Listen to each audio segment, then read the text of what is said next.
Assalamualaikum warahmatullahi wabarakatuh.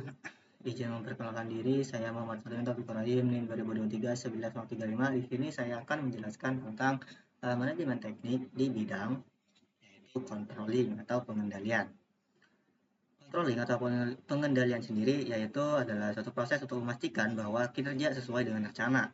Hal ini dibandingkan antara kinerja aktual dengan standar yang telah ditentukan. Jika terjadi perbedaan yang signifikan antara kinerja aktual dan yang diharapkan, maka harus mengambil tindakan yang sifatnya mengoreksi, misalnya meningkatkan kinerja pada keanggotaan untuk keberhasilan suatu program.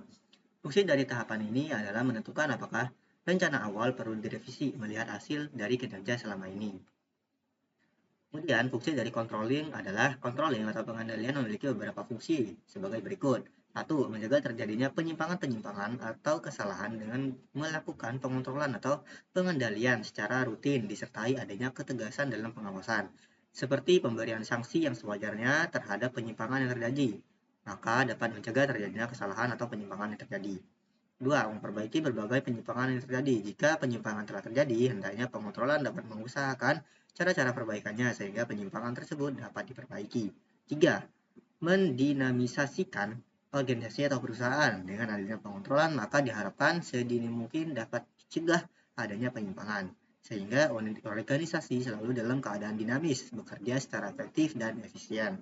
Empat, mempertebal rasa tanggung jawab. Dengan adanya pengontrolan dari pihak manajemen, maka karyawan memiliki rasa tanggung jawab terhadap pekerjaan yang diemban kepadanya.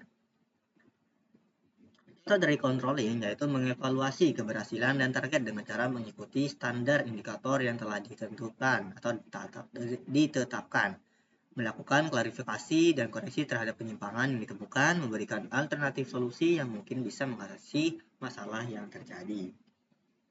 Di sini saya mengangkat suatu contoh kasus dari PT Makmur Indofood Makmur. Saat didirikan pada tahun 1990, nama pertama yang digunakan yaitu PT Pangan Jaya Inti Kusuma. Kemudian penggantian nama menjadi Indofood Sukses Makmur pada 1994 didasarkan pada keputusan rapat umum luar biasa para pemegang saham 2 tahun sebelumnya, yaitu 1992 telah dibuka beberapa cabang anak perusahaan. Namun kemudian anak-anak perusahaan tersebut digabung menjadi satu pada tahun 1944 dan dilahirkan suatu perusahaan besar bernama PT Indofood CBP Sukses Makmur Tbk. Salah satu produk yang menjadi adalah PT Indofood yaitu mie instan. Untuk memenuhi kebutuhan pasar di seluruh Indonesia, perusahaan ini tidak hanya membuka anak cabang tapi juga pabrik di beberapa daerah seperti Medan, Palembang, Pekanbaru, Pontianak, Manado, Surabaya, dan tentu saja Jakarta. Selain untuk memastikan bahwa masyarakat mendapatkan produk mie instan yang baru, pembukaan anak cabang beserta pabrikannya merupakan upaya Indofood dalam membantu pemerintah dalam pemerataan tenaga kerja lokal. Contoh controlling pada PT Indofood mengevaluasi keberhasilan dan target dengan cara mengikuti standar indikator yang sudah ditentukan. PT Indofood CBP Sukses Makmur Tbk masih memiliki sejumlah amunisi untuk menopang penguatan kinerja keuangan di depan.